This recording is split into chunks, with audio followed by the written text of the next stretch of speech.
อกหูอย่างหน่อยกะถือว่าเฮามาเปิดใจคนเฮานี่ คันเปิดใจเว้ากันเปิดใจใส่กันแล้วนี่มันก็สิเป็นเรื่องที่โล่งอกโล่งใจเจริญพรแม่บุญหลายแม่น้องเอกเอี่ยสุมาลีแม่นวลแม่กัญญาภัทรแม่บัวไหลตื่นแต่ดึกลูกแต่เช้าหุงข้าวเป่าไฟมือหนึ่งกับข้างหม้อหนึ่งไว้หนึ่งข้าวไว้มือหนึ่งก็ได้โทรศัพท์ก็ว่างไว้ทางข้างฟังไปนํเปิดไปนํโยมพ่อโยมแม่นี่ล่ะคนเฮานี่คันใจมันกว้างใจมันใหญ่ใจมันมีเมตตาแล้วมันยอมดีญาติโยมท่านทั้งหลายยอมดีเฉกเช่นไรอย่างน้อยนี่ใจเฮานี่มันมีเมตตามันแสดงออกถึงความสุจริตแสดงออกถึงความบริสุทธิ์นะคนเฮานี่คันมันคันมันมีคติแล้วนี่มันสิยอมประพฤติผิดกายทุจริตวจีทุจริตแล้วก็มโนทุจริตญาติโยม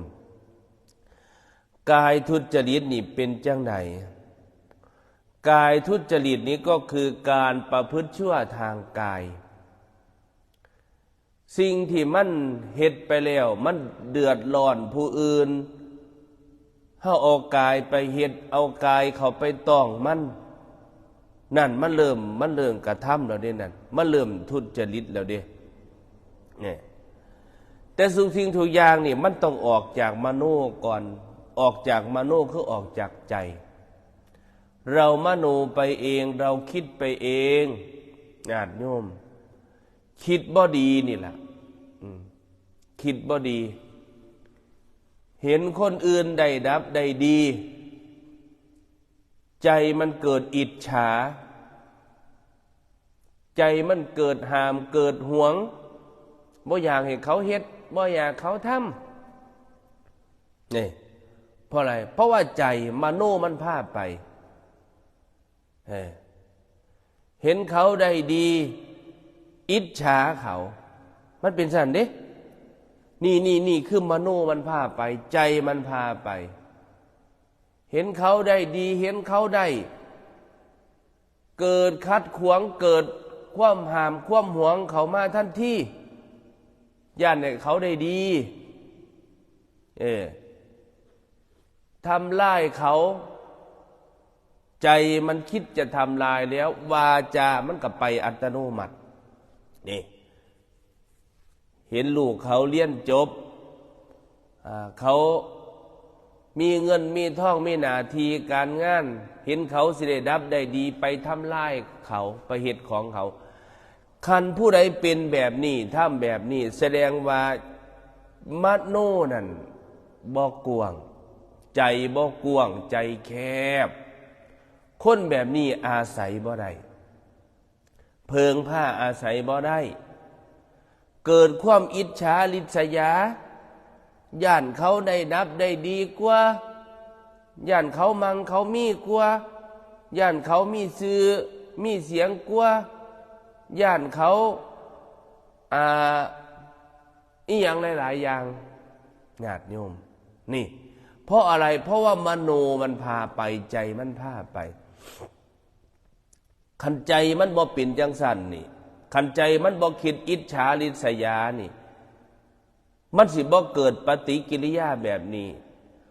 เราต้องพ่อยินดีนำเขาโอ้ยเห็นเพิ่นเฮ็ดเฮียนล้างงามได้เฮียนล้างงามโอ้ยจะแม่นอ่อนซ่อนเนาะแม่ป้าเอ้ยลูกเจ้าไปเหตุการณ์เหตุงานจังไหนสามารถได้เงินได้คำแท้โอ้ยเห็นแล้วอ่อนซ่อ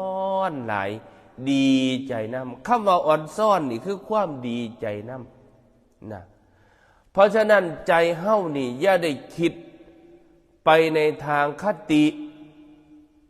คิดให้มันกว้างๆคันเฮามีคติป๊าบนี่ชีวิตเฮามันบ่มีความสุขดอกโยมนี่คันเฮามีคติป๊าบนี่เพราะว่าใจเฮานี่มันคิดไปยังสั่นแล้ว อีพ่ออีแม่เพิ่นถึงบอกว่าใจของเฮานี่บางที่มันก็เป็นพระบางมั่นหายมันก็เป็นม่านใจพระใจอย่างไรใจพระเพิ่นมีเมตตากรุณามุทิตาอุเบกขาบ่ปองลายคนถ้ามันมีเมตตาต่อกันนี่มันเป็นบุญเด้โยมพอออกไม่ออกมันเป็นบุญแห้ง เพราะฉะนั้นแม่บรรจงใจเราอย่าไปได้อิจฉาวังแรงนั่นวังฝนตกวังเห็นหน้าวังหนึ่งเขาข้าเจ้ามันตายแต่ว่าเขาอีกผู้หนึ่งงามเขาอีกผู้หนึ่งงามของคุณแม่นี่ทั้งคางนี่ทั้งคางหน้าคนอื่นนี่ชีไล่อันนี้เว้านี่บ่แม่นอันย่องจะคอยคล้องเด้หน้าคนอื่นฟังซ้ายนี่ชีไล่หน้าฟังขวานี่ก็ชีไล่ของคุณแม่บัดงามบ่มันมีน้ำบาดาลมันมีน้ำบาดาลบัดที่นี่สูบน้ำใส่อีพอแล้วก็สูบน้ำใส่ผู้ใดมาเห็นเพิ่นก็โอ้ยเขาเจ้าจะมางามแท้แต่มันคือมีน้ำมีทาแท้บ่มีจังได๋ผู้นึงสูบสะใส่สูบเข้าใส่เนาะสูบใส่ว่าแม่นสิบ่ได้กินได้ถามแม่สีเนาะปีอันวังในพรรษาแม่สีเขางามบ่โอ้ยสิบ่ได้กินอยู่แม่สีว่าทงนี่ก็งามทงนั่นก็งามแถวอันสตึกแถวหนองปลาเนาะแถวเมืองแก่นั่นมันฝนตกดีเขาเพิ่นงามวันของตูบัดชีไล่ของตูบัดชีไล่บัดสูบน้ำใส่ก็เลยพอได้เลี่ยมอยู่งามกับห่วงกับบ่เต็มเม็ดเต็มหน่วยดอกเพราะว่าน้ำมันแดงผู้ใดมากก็โอ้ยเนาะสะอ่อนแต่ว่าก็งามบ่จักกี่ไฮดอกว่างามอยู่ไฮนึงนี่ล่ะหมู่นั้นก็ชีไล่คือกันนั่นล่ะนั่นเฮานี่มันพอยินดีน้ำเขาเด้พอยินดีไปด้วยแต่เฮายินดีในชั้นใดแล้วนี่มันจิเกิดบุญเกิดกุศลเกิดกองมหากุศลมื้อคืนนี่อันฝันท่านเนาะก่อนนอนน่ะเบิ่งบอยสิริชัยเนาะเบิ่งบอยสิริชัยอันแม่ใหญ่เพิ่นเสียแม่ใหญ่เพิ่นตายบอยสิริชัยใจเกินร้อยบัดที่นี่อาจารย์ได้เอามาฝันวันนี้แหมฝันว่าอันบักบอยอันสิไปสู้ขวัญใส่ดอกหลวงพี่อันวันนี้มันว่าจังไหนสู้ขวัญว่าซั่นว่าจะได้ฝันไปจังซั่นนี่แหละคนเฮานี่มันเห็นอันใดมันก็เอามาจินตนาการอันนั้นเนาะเรื่องความฝันญาติโยมฉะนั้นใจเราเด้อญาติโยมอีพ่ออีแม่ใจเราทุจริตนี่พระพุทธเจ้าตรัสไว้3อย่างมโนทุจริตประพฤติชั่วทางใจพระเทวทัตอยากเป็นใหญ่อยากเป็นโตอยากจะปกครองคณะสงฆ์วางแผนที่จะฆ่าพระพุทธเจ้าว่าเป็นธรรมดาอยากฆ่าพระพุทธเจ้าให้ถึงปรินิพพานเลยเนี่ยภาษาบาลีให้ตายถ้าพระพุทธเจ้าปรินิพพานเสร็จเรียบร้อยแล้วเทวทัตก็จะได้เป็นใหญ่เมื่อเทวทัตเป็นใหญ่ก็สิอยู่ใกล้พระเจ้าแผ่นดินอยู่ใกล้เจ้าขุนมูลนายทั้งหลายอยู่ใกล้เศรษฐีทั้งหลายต่อไปเศรษฐีทำบุญเขาจะทำเยอะๆพอเขาทำเยอะๆเสร็จเรียบร้อยลาภสักการะจะไปไหนเขาก็ถวายเราก็จะเป็นผู้มีวิเศษเราก็จะเป็นผู้มีเงินมีทองพระเทวทัตอยากเป็นใหญ่อยากเป็นโตนี่เพราะหยังเพราะว่าใจเพราะว่ามโนนี่คิดไปอยากจะทำลายผู้อื่นอยากจะฆ่าพระพุทธเจ้า พุ่นเด้มันต้องเกิดจากใจซะก่อนโยมพ่อโยมแม่ แม่ยายท้องบักแม่ยายท้องบ่ล่ะคืออันก้องเขาน้อยขาแม่นแม่บักนายท้องติกับแม่เจ้าแม่ซื้อหยังล่ะแม่ว่าให้ไปไถไห้ไถหน้า บัดนี้ก็ไปไถหน้าล่ะแต่ว่าสวยบัดนี้สวยแล้วแม่เลยไปส่งเขาเอาข้าวเหนียวไปส่งกองเขากองน้อยๆไปส่งพอถ้าไปฮอดแล้ว เครียดให้แม่ว่าแม่มาส่งเขาซ่าโมโหหิวน้ำขอนน้ำเสียมน้ำไม้อาวุธบักขาแม่ตีแม่ทุบแม่เชียดให้แม่เจ้าเป็นหยังคือมาส่งเขาข่อยซ่าแท้อีเท้าด่าแม่เนาะอีเท้าหัวงอกด่าแม่โอ้ยเรื่องไหนไปหาด่าแม่เนาะเขาก็เอาเขามากองหน่อยเอาเขามากองเดียวเอามาสมีกูสีอิ่มตีได้ดามเสียมทุบแม่ตีแม่จนว่าตายเรียบร้อยแล้วมานั่งกินเขาเหนียวจำปลาแหลกบองกินกับบ่เหมือดกินกับบ่ได้กินกับบ่ลงเดี๋ยวเห็นแม่เหรอแม่นอนอาบเลือดอยู่ลูกทรพีตัวนี้ฆ่าแม่ตีแม่โอ้นี่เพราะยังเพราะว่ามโนมันพาไปพอมโนแล้วนี่มโนนี่คือใจมันคิดอคติใจมันคิดอยากจะทำร้ายใจมันคิดไปแล้วทีนี้วจีคือวาจาด่าแม่อีเฒ่าอีแก่อีหยังก็ด่าแม่ไปด่าแม่ไปเรียบร้อยแล้วกายทุจริตกายนี่ก็ตีอีกฆ่าอีกนั่น3อย่างนี่มันกระทำเกิดพร้อมกันใจคิดบ่ดีแล้วปากยังบ่ดีอีกและการกระทำยังไม่ดีอีกนี่พวกปากหวานก้นเปรี้ยวคือกันตาหนานี่เว้าดีแห้งจะแม่นดีนะจะแม่นดีแห้งจะแม่นเพิ่นเฮ็ดงามนะหันหลังให้กะงามก็งามรถสูกูบ่สิอ่อนดอกศาสตร์เพชรจังสี่ทำจังสี่กูบ่สิอ่อนดอก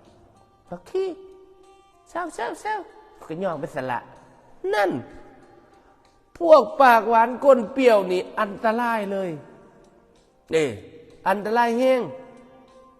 เพราะอย่างเพราะใจมันบ่ได้นั่นแหละ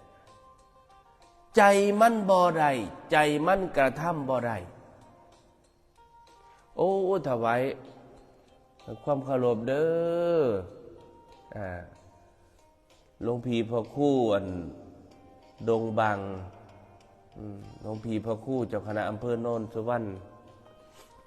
นั่นแหละนี่แหละใจเรามันไม่ได้ญาติโยม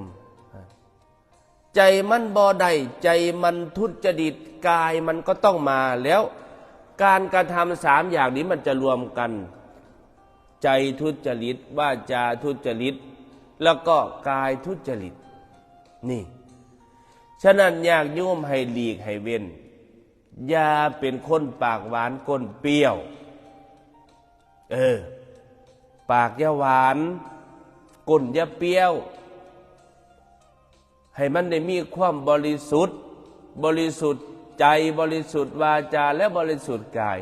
เฮาบ่ว่าไผเฮาบ่ตำหนิไผเฮาบ่ถือโทษโกรธเคี่ยงไผมันเป็นการรักษาศีลข้อ4ด้วยมุสาวาทาเวรมณีบ่เว้าสอดเสียดบ่เว้าเย่อหยิ่งจองหองบ่เว้าล่ามกบ่เว้าสับเว้าซอเว้านู่นนี่นั่นในทางที่มันไม่ดียกย่อปอปั้นสรรเสริญขึ้นแล้วมันจะดีเองโยมคนประเภทนี้หลายอยู่จานหลายละโยมแม่สังวานหลายนะ เป็นจังซั่น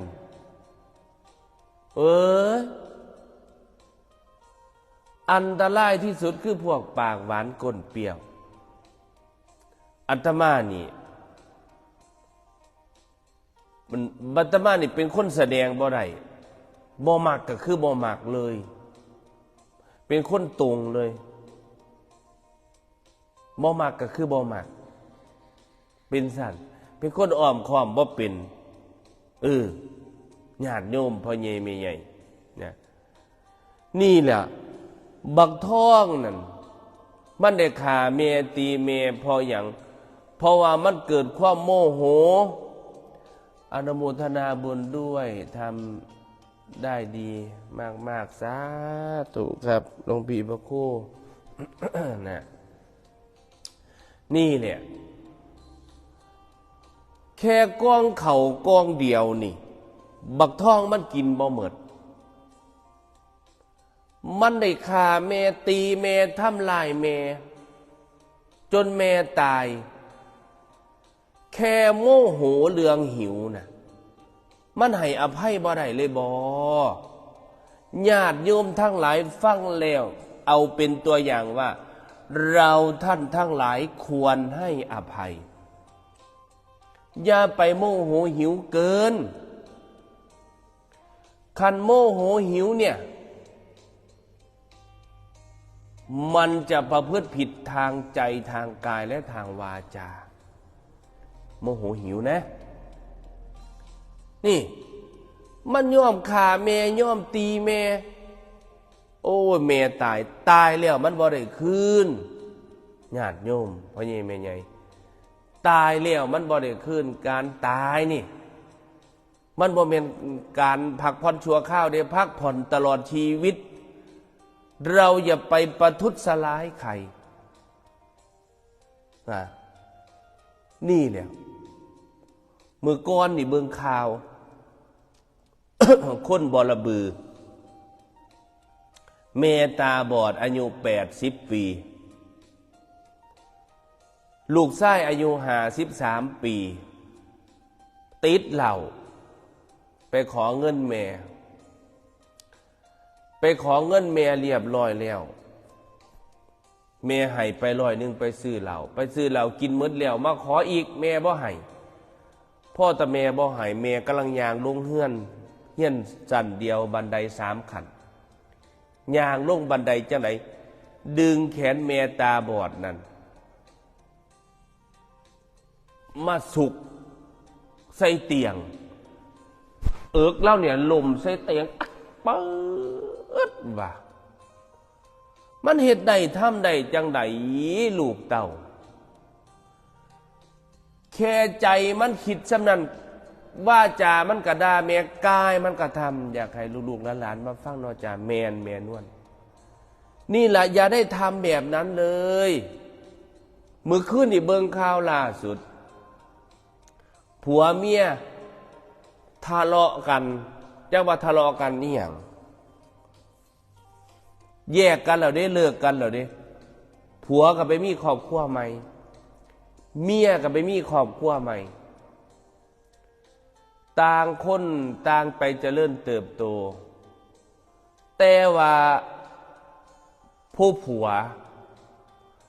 อดีตผัวเก่ากินเหล้ามาทำลายเมีย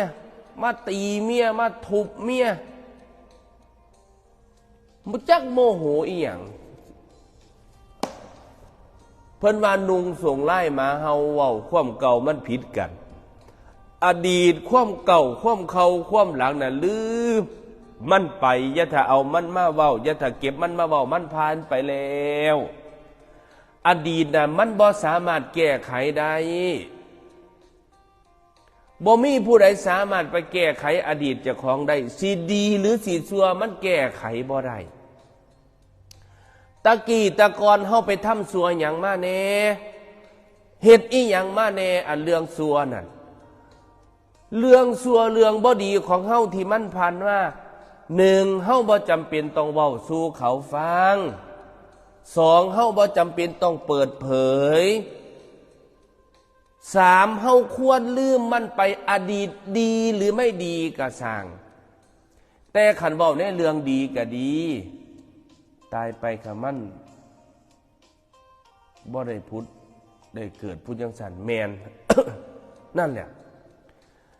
เมียเจ้าของหรือภรรยาตนเองเนี่ยอาจจะทำอดีตไว้ดีหรือไม่ดีและตนเองทำอดีตดีหรือไม่ดีนั่นอย่าเอาคุกมาเว้าเห็นบ่เอาแต่เรื่องเก่ามาเว้า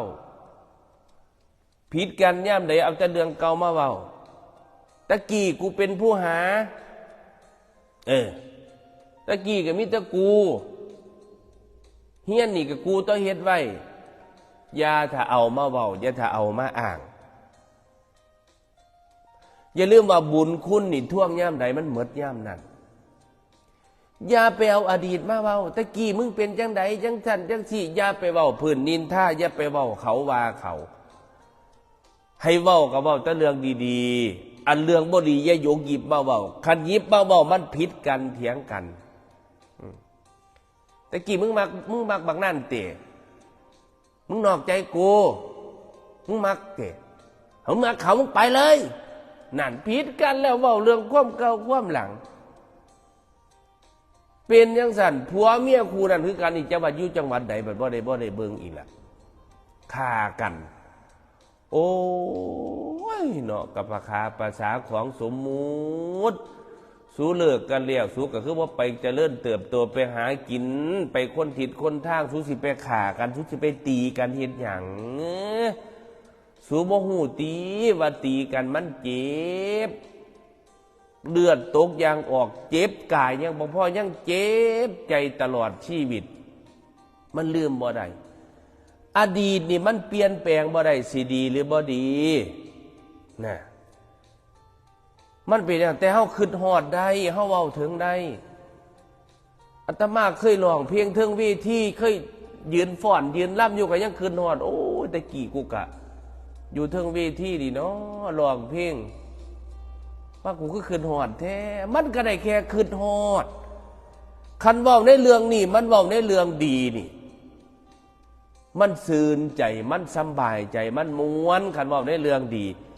เรื่องบ่ดีบ่ต้องเอามาเว้าจำเข้าใส่ใจโบราณเพิ่นว่านุ่งทรงไล่มาเฮาเว้าความเก่าผิดกัน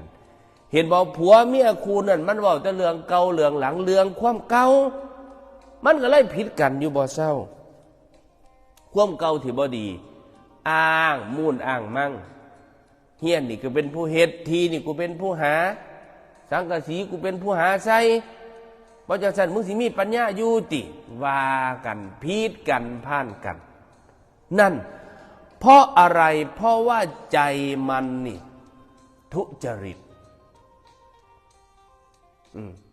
ใจมันทุจริตแล้วกายมันก็ต้องทุจริตตามว่าจามันก็ไปนี่แหละญาติโยมพี่น้องคุณพ่อคุณแม่ฉะนั้นแล้วบ่ว่าสิใจก็ดีว่าจาก็ดีกายก็ดีนะเฮาท่านทั้งหลายใจให้มันกว้างๆอย่าไปย่านเขาได้ดีกว่าจักก่อนแน่ครับผมอย่าไปย่านเขาได้ดีกว่าน้อมกราบสาธุขน้อยอยากให้หลายๆคนลุกขึ้นมาฟังเด้อเจ้าค่ะ นี่ล่ะใจมันบ่เป็นบุญใจมันบ่มีเมตตามันก็เป็นจังซี่แหละญาติโยมพี่น้องคุณพ่อคุณแม่คันใจมันเป็นบุญใจมันดีอันไหนมันก็เป็นบุญไปหมดฉะนั้นหมู่เฮาเจ้าข่อยทั้งหลายได้ฟังแล้วจงพินิจพิจารณาอย่าได้อิจฉาไผอย่าย่านไผได้ดีกว่าตนเองจงมีเมตตามีอุเบกขามีความรักแล้วก็มีความยินดีเขาหรือบ่ยินดีก็มีการว่างเฉยซื่อๆเฉยๆไปนี่ล่ะญาติโยมทุกสิ่งทุกอย่างนี่มันสิเป็นทุน เป็นกำไรชีวิตแก่เราเองเล่าท่านทั้งหลายเนี่ยใจหรือว่าเจตนาของเรานี่นะให้มันดีก่อนขันใจเฮ้ามันดีแล้วสิ่งดีๆมันก็จะตามมากับพวกเราเองญาติโยมคุณพ่อคุณแม่นะ